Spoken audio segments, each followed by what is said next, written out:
اور مفتی عامر صاحب اس جانب بھی فرمائیے گا کہ ظاہر ہے قرآن کریم کی تلاوت اور اس کا ثواب بے اجر و بے حساب، تو اس جانب بھی توجہ ہونی تھی جس طرح دلائی بھی گئی. آپ اس بات کو آگے بڑھائیں گے کہ وہ تو عربی پڑھنے کا جو ثواب اور وہ تو اپنی جگہ ہے ہی، تلاوت اللہ کا کلام ہے، اس کو اسی حالت میں پڑھنا اس کو تو کیا ہی کہنا ہے، لیکن ترجمہ پڑھنا اس لیے بھی ضروری ہے کہ بھائی مجھے معلوم تو ہو کہ اللہ تعالیٰ مجھ سے کہہ کیا رہا ہے، مجھ سے چاہتا کیا ہے. تو کبھی کبھی میں اپنی کم علمی کا اعتراف کر رہا ہوں کہ مجھے عمر کے اس حصے میں آ کے بھی مجھے اب جب پڑھا ہے تو معلوم ہو کہ اچھا یار اس میں یہ بھی لکھا ہے، اس میں یہ بھی ہے، یہ تو پتہ ہی نہیں تھا. تو اب مطلب یہ اپنے لیے کہہ رہا ہوں، شرمندگی کی بات ہے نا کہ فلاں کی بایوگرافی پڑھی ہوئی ہے، فلاں سیاست دان کی کتاب پڑھی ہوئی ہے، اس نے یہ لکھا، یہ نہیں معلوم کہ اللہ تعالیٰ نے کیا. تو یہ بتائیے کہ کبھی کبھی دل میں خیال آتا ہے کہ یار اچھا نہیں ہے کہ میں زیادہ پڑھ کے ثواب زیادہ لے لوں، جو کہ ظاہر ہے یہ سوچ بری تو نہیں ہے، قرآن اللہ تعالیٰ کلام، لیکن اس میں بھی ذرا اپنے آپ کو متوجہ میں کرنا چاہیے کہ بھائی ترجمے کے ساتھ پڑھیں تاکہ معلوم تو ہو کہ اللہ کہنا کیا چاہ رہا ہے، بات کیا ہے اصل میں.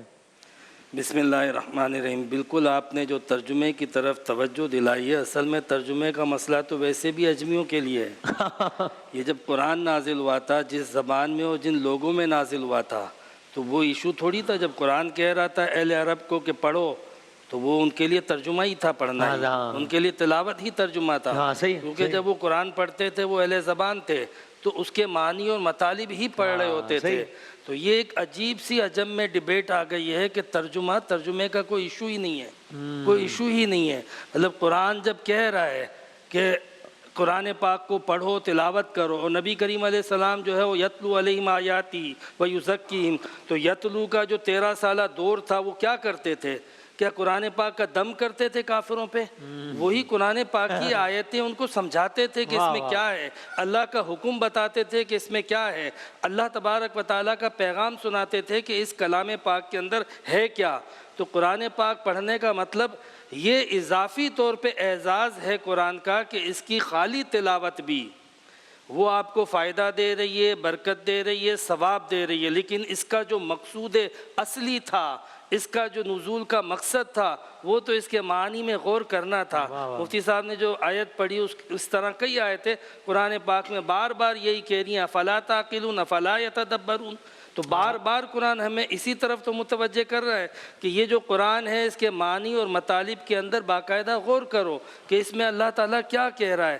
میں یہ سمجھتا ہوں کہ آپ نے اگر زندگی میں جتنی کتابیں بھی پڑھی نہ پڑھی، لیکن اگر قرآن نہ پڑھا، افسوس رہے گا کہ آپ نے بہت عظیم خزانہ چھوڑ دیا، بہت عظیم خزانہ.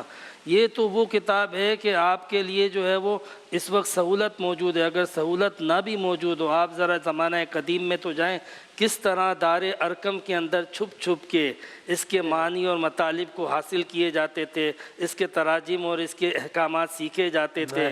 یعنی اس کی قدر پتہ چل جائے نا کیا ہے، تو پھر چاہے کتنا خطرہ ہو، کتنی مشکل ہو، بندہ پھر بھی اس کو حاصل کرتا ہے. مسلمان تو مسلمان، کافروں کا یہ حال تھا، سرداروں کا یہ حال تھا کہ ایک دوسرے کو منع تو کرتے تھے، لیکن جب نبی کریم علیہ السلام تلاوت کرتے تھے تو جا کے چھپ چھپ کے سنا کرتے تھے. اور روزانہ یہی حال ہوتا تھا کہ جا کے نبی کریم علیہ السلام کی تلاوت سنتے ہو، پھر واپس لوٹتے ہوئے جب ایک دوسرے کو دیکھتے، پوچھتے تم کیا کر رہے ہو، وہ کہتا تم کیا کر رہے ہو یہاں پہ. عتبہ ہوتا تھا، ابو جہل ہوتا تھا، ولید ہوتا تھا، مغیرہ ہوتا تھا، یہ ایک دوسرے کو پوچھ رہے ہوتے تھے، یعنی چھپ چھپ کے آ کے سنتے تھے. یہ قرآن اپنی فصاحت میں، تلاوت میں، بلاغت میں، الفاظ میں، معنی میں اتنا زبردست ہے. میں آپ کو ایک دو مثال دیتا ہوں، آپ صرف سورہ ناس اور فلق کو دیکھیں. سورہ فلق جو ہے وہ افلاق سے متعلق ہے، تو اس کے اندر آپ کو بلاسٹنگ نظر آئے گی پڑھنے کے اندر بھی. قل اعوذ برب الفلق من شر ما خلق ومن شر غاسق اذا وقب. آپ کو ہر جگہ ہر آیت میں ایک بلاسٹنگ، یعنی لفظوں میں معنی خود ظاہر ہو رہے ہیں.